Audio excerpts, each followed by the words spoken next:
ಸ್ಮಶಾನದ ನಿಶ್ಶಬ್ದ ರಾತ್ರಿ ಕತ್ತಲೆಯು ದಟ್ಟವಾಗಿ ಆವರಿಸಿತ್ತು. ಚಂದ್ರ ಮೋಡಗಳ ಹಿಂದೆ ಅಡಗಿ ಆಗೊಮ್ಮೆ ಈಗೊಮ್ಮೆ ಇಣುಕಿ ನೋಡುತ್ತಿದ್ದ. ಸ್ಮಶಾನದ ಗಿಡಮರಗಳು ಗಾಳಿಗೆ ವಿಚಿತ್ರವಾಗಿ ತೂಗಾಡುತ್ತಾ ಭಯಾನಕವಾದ ನೆರಳನ್ನು ಸೃಷ್ಟಿಸುತ್ತಿದ್ದವು. ಮಹಾರಾಜ ವಿಕ್ರಮನು ತನ್ನ ಖಡ್ಗವನ್ನು ಹಿಡಿದು ಹೆಗಲ ಮೇಲೆ ಬೇತಾಳದ ಶವವನ್ನು ಹೊತ್ತು ದೃಢ ಹೆಜ್ಜೆಗಳಿಂದ ನಡೆಯುತ್ತಿದ್ದ. ಮೌನವನ್ನು ಮುರಿಯುವಂತೆ ಬೇತಾಳದ ನಗು ಸ್ಮಶಾನದ ತುಂಬೆಲ್ಲ ಪ್ರತಿಧ್ವನಿಸುತ್ತಿತ್ತು. ಹ ಹ ಹ ವಿಕ್ರಮ, ನಿನ್ನ ಛಲ ಮೆಚ್ಚುವಂತಹುದೇ. ಆದರೆ ಈ ರಾತ್ರಿಯ ಪ್ರಯಾಣ ನಿನಗೆ ಬೇಸರ ತರಿಸಿರಬಹುದು. ಬಾ, ನಿನಗೊಂದು ಸ್ವಾರಸ್ಯಕರ ಕತೆ ಹೇಳುತ್ತೇನೆ. ಆದರೆ ಎಂದಿನಂತೆ ಒಂದು ಷರತ್ತು. ಕಥೆಯ ಕೊನೆಗೆ ನಾನು ಕೇಳುವ ಪ್ರಶ್ನೆಗೆ ನಿನಗೆ ಉತ್ತರ ತಿಳಿದಿದ್ದು ಸುಮ್ಮನಿದ್ದರೆ ನಿನ್ನ ತಲೆ ಸಹಸ್ರ ಹೋಳಾಗುವುದು. ಉತ್ತರ ನೀಡಿದರೆ ನಾನು ಮತ್ತೆ ಮರಕ್ಕೆ ಹಾರಿ ಹೋಗುವೆ. ಒಪ್ಪಿಗೆಯೇ? ವಿಕ್ರಮ ಮೌನವಾಗಿಯೇ ತಲೆಯಾಡಿಸಿದ. ಬೇತಾಳವು ತನ್ನ ಕಥೆಯನ್ನು ಆರಂಭಿಸುವ ಮೊದಲು, ಸ್ನೇಹಿತರೆ, ಯಾರೆಲ್ಲ ಇನ್ನೂ MJ ಕನ್ನಡ ಚಾನಲ್ನ ಸಬ್ಸ್ಕ್ರೈಬ್ ಮಾಡಿಕೊಂಡಿಲ್ವೋ ಅವರೆಲ್ಲ ತಕ್ಷಣ ಸಬ್ಸ್ಕ್ರೈಬ್ ಮಾಡಿಕೊಂಡು ವಿಡಿಯೋ ಇಷ್ಟವಾದರೆ ಒಂದು ಲೈಕ್ ಕೊಟ್ಟು ನಿಮ್ಮ ಸ್ನೇಹಿತ ಮಿತ್ರರಿಗೂ ಶೇರ್ ಮಾಡುವಿರಾಗಿ ಭಾವಿಸುತ್ತಾ, ಬನ್ನಿ ಈಗ ಬೇತಾಳ ಹೇಳುತ್ತಿರುವ ಕತೆಗೆ ಬರೋಣ. ವಿಕ್ರಮ, ಕೇಳು. ಇದು ಸುವರ್ಣಪುರಿ ರಾಜ್ಯದ ಕತೆ. ಆ ರಾಜ್ಯದ ರಾಜ ಚಂದ್ರವರ್ಮ. ಪರಾಕ್ರಮಿ, ನ್ಯಾಯವಂತ, ಪ್ರಜಾರಂಜಕ. ಅವನಿಗೆ ಎಲ್ಲವೂ ಇತ್ತು. ಆದರೆ ಮನಸ್ಸಿನಲ್ಲಿ ಸದಾ ಒಂದು ಕೊರಗು. ಅವನ ರಾಣಿ ಮಾಳವಿಕೆಯದ್ದು. ಮಾಳವಿಕೆ ಹೆಸರಿಗೆ ತಕ್ಕಂತೆ ಸೌಂದರ್ಯದ ರಾಶಿ. ಅವಳು ಕೇವಲ ಸುಂದರಿಯಲ್ಲ, ಕಲೆ, ಸಂಗೀತ, ಸಾಹಿತ್ಯದಲ್ಲಿ ಅಪಾರ ಪಾಂಡಿತ್ಯವನ್ನು ಹೊಂದಿದ್ದಳು. ರಾಜ ಚಂದ್ರವರ್ಮ ಅವಳನ್ನು ಪ್ರಾಣಕ್ಕಿಂತ ಹೆಚ್ಚಾಗಿ ಪ್ರೀತಿಸುತ್ತಿದ್ದ. ಅವಳ ಪ್ರತಿಯೊಂದು ಮಾತು ಅವನಿಗೆ ವೇದವಾಕ್ಯ. ಆದರೆ ಮದುವೆಯಾಗಿ ವರ್ಷಗಳೇ ಕಳೆದರೂ ಮಾಳವಿಕೆಯ ಕಣ್ಣುಗಳಲ್ಲಿ ರಾಜನಿಗೆ ಒಂದು ವಿವರಿಸಲಾಗದ ದುಃಖ ಮತ್ತು ದೂರದ ನೋಟ ಕಾಣುತ್ತಿತ್ತು. ಅವಳು ರಾಣಿಯಾಗಿ ತನ್ನ ಎಲ್ಲ ಕರ್ತವ್ಯಗಳನ್ನು ಅಚ್ಚುಕಟ್ಟಾಗಿ ನಿರ್ವಹಿಸುತ್ತಿದ್ದಳು. ರಾಜನಿಗೆ ಪ್ರೀತಿ, ಗೌರವ ನೀಡುತ್ತಿದ್ದಳು. ಆದರೆ ನಗುವಿನ ಹಿಂದೆ ಒಂದು ಮುಖವಾಡವಿತ್ತು. ಅವಳ ಹೃದಯದ ಯಾವುದೋ ಮೂಲೆಯಲ್ಲಿ ಒಂದು ಖಾಲಿ ಜಾಗವಿತ್ತು. ರಾಜನಿಗೆ ಇದು ಅರ್ಥವಾಗುತ್ತಿರಲಿಲ್ಲ. ನನ್ನ ಪ್ರೀತಿಯಲ್ಲಿ ಏನಾದರೂ ಕೊರತೆಯೇ? ನಾನು ಅವಳಿಗೆ ಬೇಕಾದ್ದೆಲ್ಲವನ್ನೂ ನೀಡಿದ್ದೇನೆ. ರಾಜ್ಯದ ಅಧಿಕಾರ, ಸಂಪತ್ತು, ಗೌರವ ಎಲ್ಲವೂ ಅವಳ ಕಾಲಡಿಯಲ್ಲಿದೆ. ಆದರೂ ಅವಳೇಕೆ ಹೀಗೆ ಎಂದು ತನ್ನೊಳಗೆ ತಾನೇ ಮರುಗುತ್ತಿದ್ದ. ವಿಕ್ರಮ, ಈಗ ಮಾಳವಿಕೆಯ ಗತಕಾಲಕ್ಕೆ ಹೋಗೋಣ ಎಂದ ಬೇತಾಳವು ಕಥೆಯನ್ನು ಸ್ವಾರಸ್ಯಕರವಾಗಿ ಹೇಳಲಾರಂಭಿಸಿತು. ಅವಳು ಇನ್ನೂ ರಾಜಕುಮಾರಿಯಾಗಿದ್ದಾಗ ಅವಳ ಮನಸ್ಸನ್ನು ಕದ್ದವನ ಬಂದಿದ್ದ. ಅವನ ಹೆಸರು ಆದಿತ್ಯ. ಅವನು ರಾಜನಲ್ಲ, ಸೈನಿಕನಲ್ಲ. ಅವನು ಒಬ್ಬ ಸಾಮಾನ್ಯ ಶಿಲ್ಪಿ ಮತ್ತು ಕವಿ. ಅವನ ಕೈಗಳಲ್ಲಿ ಕಲ್ಲುಗಳು ಜೀವಂತವಾಗುತ್ತಿದ್ದವು. ಅವನ ಪದಗಳಲ್ಲಿ ಪ್ರೀತಿ ನದಿಯಂತೆ ಹರಿಯುತ್ತಿತ್ತು. ಮಾಳವಿಕೆ ಮತ್ತು ಆದಿತ್ಯನ ಪ್ರೀತಿ ಶುದ್ಧವಾಗಿತ್ತು, ಭಾವನಾತ್ಮಕವಾಗಿತ್ತು.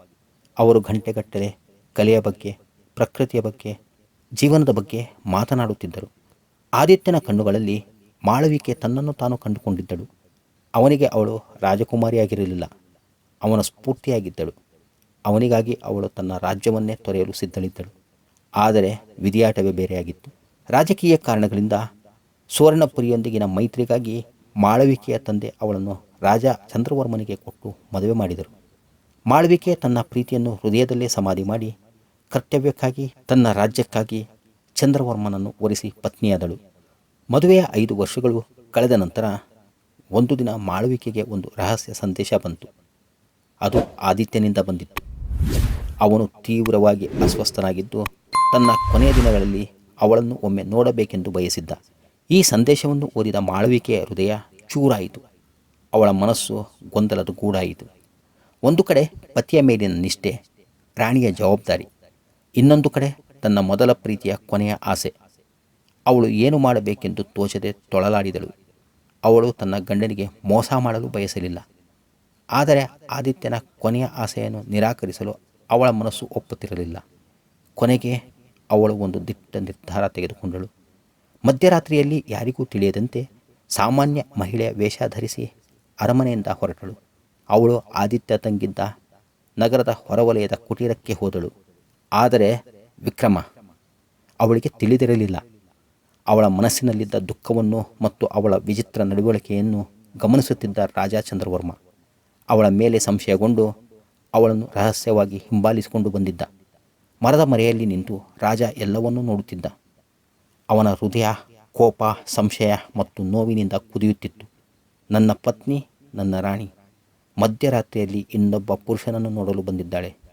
ನನ್ನ ಪ್ರೀತಿಗೆ ಬೆಲೆ ಇಷ್ಟೇನಾ ಎಂದು ಅವನು ತನ್ನ ಖಡ್ಗದ ಹಿಡಿಯನ್ನು ಗಟ್ಟಿಯಾಗಿ ಹಿಡಿದುಕೊಂಡ. ಮಾಳವಿಕೆ ಕುಟೀರದೊಳಗೆ ಹೋದಳು. ಹಾಸಿಗೆಯ ಮೇಲೆ ಮಲಗಿದ್ದ ಆದಿತ್ಯನನ್ನು ನೋಡಿದಾಗ ಅವಳ ಕಣ್ಣುಗಳು ತುಂಬಿ ಬಂದವು. ಅವನು ಕೃಶನಾಗಿ ಬಲಹೀನನಾಗಿದ್ದ. ಅವನ ಮುಖದಲ್ಲಿ ಸಾವಿನ ಕಳೆ ಆವರಿಸಿತ್ತು. ಆದಿತ್ಯ ಕಷ್ಟಪಟ್ಟು ಕಣ್ಣು ತೆರೆದು ಅವಳನ್ನು ನೋಡಿ, ಮಾಳವಿಕೆ, ಬಂದೆಯ? ನನಗೆ ಗೊತ್ತು ನೀನು ಬರುತ್ತೀಯಾ ಎಂದು. ನನ್ನ ಜೀವನದಲ್ಲಿ ನಾನು ಕೆತ್ತಿದ ಅತ್ಯಂತ ಸುಂದರ ಶಿಲ್ಪ ನೀನು. ನನ್ನ ಕವಿತೆಗಳಿಗೆ ಜೀವ ನೀಡಿದ ದೇವತೆ ನೀನು. ನಿನ್ನನ್ನು ಕೊನೆಯ ಬಾರಿಗೆ ನೋಡಬೇಕಿತ್ತು ಎಂದನು. ಮಾಳವಿಕೆ ಅವನ ಬಳಿ ಕುಳಿತು ಅವನ ಕೈ ಹಿಡಿದು ಹೇಳಿದಳು, ಆದಿತ್ಯ, ನಮ್ಮ ಪ್ರೀತಿ ಸತ್ಯ. ಆದರೆ ಈಗ ನನ್ನ ಪತಿಯೇ ನನ್ನ ಸರ್ವಸ್ವ. ಅವರು ಉತ್ತಮ ರಾಜ, ಅದಕ್ಕಿಂತಲೂ ಶ್ರೇಷ್ಠ ಮನುಷ್ಯ. ನಾನು ಅವರಿಗೆ ಎಂದಿಗೂ ದ್ರೋಹ ಬಗೆಯಲಾರೆ. ಆದರೆ ನಿನ್ನ ಪ್ರೀತಿಯ ಋಣ ನನ್ನ ಮೇಲಿದೆ. ಆ ಋಣವನ್ನು ತೀರಿಸಲು, ನಿನ್ನ ಕೊನೆಯ ಆಸೆಯನ್ನು ಪೂರೈಸಲು ಬಂದಿದ್ದೇನೆ. ನಿನ್ನ ಆತ್ಮಕ್ಕೆ ಶಾಂತಿ ಸಿಗಲಿ ಎಂದು ಪ್ರಾರ್ಥಿಸುತ್ತೇನೆ. ನಮ್ಮ ಪ್ರೀತಿಯ ನೆನಪು ನನ್ನ ಹೃದಯದಲ್ಲಿ ಸದಾ ಜೀವಂತವಾಗಿರುತ್ತದೆ. ಆದರೆ ಅದರ ನೆರಳು ನನ್ನ ವರ್ತಮಾನದ ಮೇಲೆ ಬೀಳಲು ನಾನು ಬಿಡುವುದಿಲ್ಲ. ನನ್ನ ಗಂಡನಿಗೆ ನಾನು ಸಂಪೂರ್ಣವಾಗಿ ನಿಷ್ಠಳಾಗಿರಬೇಕು. ನಮ್ಮ ಪ್ರೀತಿಯ ಈ ಅಧ್ಯಾಯವನ್ನು ಇಲ್ಲಿಗೆ ಗೌರವಯುತವಾಗಿ ಮುಗಿಸೋಣ. ಅವಳು ಅವನ ಹಣೆಗೆ ಮುತ್ತಿಟ್ಟು, ಶಾಂತಿಯಿಂದ ಹೋಗಿ ಬಾ ಆದಿತ್ಯ ಎಂದು ಹೇಳಿ ಕಣ್ಣೀರಿಟ್ಟಳು. ಅವಳ ಮಾತುಗಳನ್ನು ಕೇಳುತ್ತಿದ್ದಂತೆ ಆದಿತ್ಯನ ಮುಖದಲ್ಲಿ ಒಂದು ಸಮಾಧಾನದ ನಗು ಮೂಡಿತ್ತು ಮತ್ತು ಅವನ ಪ್ರಾಣಪಕ್ಷಿ ಹಾರಿ ಹೋಯಿತು. ಈ ಎಲ್ಲವನ್ನು ಮರೆಯಲ್ಲಿ ನಿಂತು ಕೇಳಿಸಿಕೊಳ್ಳುತ್ತಿದ್ದ ರಾಜ ಚಂದ್ರವರ್ಮನ ಕಣ್ಣುಗಳಿಂದ ಧಾರಾಕಾರವಾಗಿ ನೀರು ಹರಿಯುತ್ತಿತ್ತು. ಅವನ ಕೋಪ, ಸಂಶಯ ಎಲ್ಲವೂ ಕರಗಿ ಹೋಗಿತ್ತು. ತನ್ನ ಹೆಂಡತಿ ಮೇಲಿನ ಗೌರವ, ಪ್ರೀತಿ 1000 ಪಟ್ಟು ಹೆಚ್ಚಾಯಿತು. ಅವಳು ಮೋಸಗಾತಿಯಲ್ಲ, ಬದಲಿಗೆ ತನ್ನ ಗತಕಾಲದ ಋಣವನ್ನು ತೀರಿಸಿ ವರ್ತಮಾನದ ನಿಷ್ಠೆಯನ್ನು ಇನ್ನಷ್ಟು ಗಟ್ಟಿಗೊಳಿಸಲು ಬಂದ ಮಹಾನ್ ಮಹಿಳೆ ಎಂದು ಅವನಿಗೆ ಅರಿವಾಯಿತು. ರಾಜನು ಅವಳಿಗಿಂತ ಮೊದಲೇ ಅರಮನೆಗೆ ಹಿಂತಿರುಗಿ ಏನೂ ಅರಿಯದಂತೆ ಮಲಗಿದ್ದ. ಮಾಳವಿಕೆ ಹಿಂದಿರುಗಿದಾಗ ಅವಳ ಮುಖದಲ್ಲಿ ದುಃಖವಿದ್ದರೂ ಒಂದು ರೀತಿಯ ಸಮಾಧಾನ, ನಿರಾಳತೆ ಇತ್ತು. ಅಂದಿನಿಂದ ಅವಳ ಕಣ್ಣುಗಳಲ್ಲಿದ್ದ ದುಃಖ ಮಾಯವಾಗಿ ನಿಜವಾದ ಪ್ರೀತಿ, ಸಂತೋಷದ ಹೊಳಪು ಕಾಣಿಸತೊಡಗಿತು. ಅವರ ದಾಂಪತ್ಯ ಇನ್ನಷ್ಟು ಮಧುರವಾಯಿತು ಎಂದು ಕಥೆಯನ್ನು ಮುಗಿಸಿದ ಬೇತಾಳವು ಜೋರಾಗಿ ನಕ್ಕು ವಿಕ್ರಮನನ್ನು, ಈಗ ನನ್ನ ಪ್ರಶ್ನೆಯನ್ನು ಪ್ರಜ್ಞೆಯಿಂದ ಕೇಳು. ಪ್ರೀತಿಸಿದ ಹೆಣ್ಣು ಮದುವೆಯ ನಂತರವೂ ಗಂಡನಿಗೆ ಮೋಸ ಮಾಡಲು ಕಾರಣಗಳೇನು? ಮತ್ತು ಈ ಕಥೆಯಲ್ಲಿ ಮಾಳವಿಕೆ ಮಾಡಿದ್ದು ಸರಿನಾ ತಪ್ಪಾ? ಅವಳು ತನ್ನ ಗಂಡನಿಗೆ ತಿಳಿಸದೆ ಮಧ್ಯರಾತ್ರಿಯಲ್ಲಿ ತನ್ನ ಮಾಜಿ ಪ್ರಿಯಕರನನ್ನು ಭೇಟಿಯಾಗಿದ್ದು ದ್ರೋಹವಲ್ಲವೇ? ಅವಳ ಮನಸ್ಸಿನಲ್ಲಿ ಇನ್ನೂ ಹಳೆಯ ಪ್ರೀತಿ ಜೀವಂತವಾಗಿತ್ತೆಂದಲ್ಲವೇ ಅರ್ಥ? ಅವಳು ಪತಿವ್ರತೆಯೇ ಅಥವಾ ಕುಳಟೆಯೇ? ಹೆಣ್ಣಿನ ಮನಸ್ಸಿನಾಳದ ನಿಜವಾದ ಬಯಕೆ ಏನು? ಈ ಎಲ್ಲ ಪ್ರಶ್ನೆಗಳಿಗೆ ನಿನಗೆ ಉತ್ತರ ತಿಳಿದಿದ್ದು ಸುಮ್ಮನಿದ್ದರೆ ನಿನ್ನ ತಲೆ ಖಂಡಿತವಾಗಿ ಸಿಡಿದು ಹೋಗುವುದು ಎಂದಾಗ ವಿಕ್ರಮನು ಒಂದು ಕ್ಷಣ ನಿಂತ. ಅವನಿಗೆ ಉತ್ತರ ತಿಳಿದಿತ್ತು. ಮೌನ ಮುರಿದರೆ ಬೇತಾಳ ಹಾರಿ ಹೋಗುತ್ತದೆಂದು ತಿಳಿದಿದ್ದರೂ ಸತ್ಯವನ್ನು ನುಡಿಯದೆ ಇರಲು ಅವನಿಂದ ಸಾಧ್ಯವಾಗಲಿಲ್ಲ. ಬೇತಾಳ, ಕೇಳು. ನಿನ್ನ ಪ್ರಶ್ನೆ ಸಂಕೀರ್ಣವಾದದ್ದು, ಆದರೆ ಉತ್ತರ ಸರಳವಾಗಿದೆ. ಮೊದಲನೆಯದಾಗಿ, ಪ್ರೀತಿಸಿದ ಹೆಣ್ಣು ಮದುವೆಯ ನಂತರ ಗಂಡನಿಗೆ ಮೋಸ ಮಾಡಲು ಒಂದೇ ಕಾರಣವಿರುವುದಿಲ್ಲ. ಕೆಲವೊಮ್ಮೆ ಅದು ಭಾವನಾತ್ಮಕ ನಿರ್ಲಕ್ಷ್ಯ, ದೈಹಿಕ ಅತೃಪ್ತಿ, ಗೌರವದ ಕೊರತೆ ಅಥವಾ ತನ್ನತನವನ್ನು ಕಳೆದುಕೊಂಡ ಭಾವನೆಯಿಂದ ಆಗಬಹುದು. ಪ್ರೀತಿ ಎನ್ನುವುದು ಕೇವಲ ಕರ್ತವ್ಯವಲ್ಲ, ಅದು ನಿರಂತರವಾದ ಭಾವನಾತ್ಮಕ ಬಂಧ. ಆ ಬಂಧ ಶಿಥಿಲವಾದಾಗ ಮನಸ್ಸು ಬೇರೆಡೆಗೆ ವಾಲಬಹುದು. ಎರಡನೇದಾಗಿ, ಈ ಕಥೆಯಲ್ಲಿ ಮಾಳವಿಕೆ ಖಂಡಿತವಾಗಿಯೂ ಮೋಸಗಾತಿಯಲ್ಲ. ಅವಳು ಅತ್ಯಂತ ಶ್ರೇಷ್ಠ ಪತ್ನಿ. ಅವಳ ಕೃತ್ಯವು ದ್ರೋಹದಂತೆ ಕಂಡರೂ ಅದರ ಹಿಂದಿನ ಉದ್ದೇಶ ಅತ್ಯಂತ ಪವಿತ್ರವಾಗಿತ್ತು.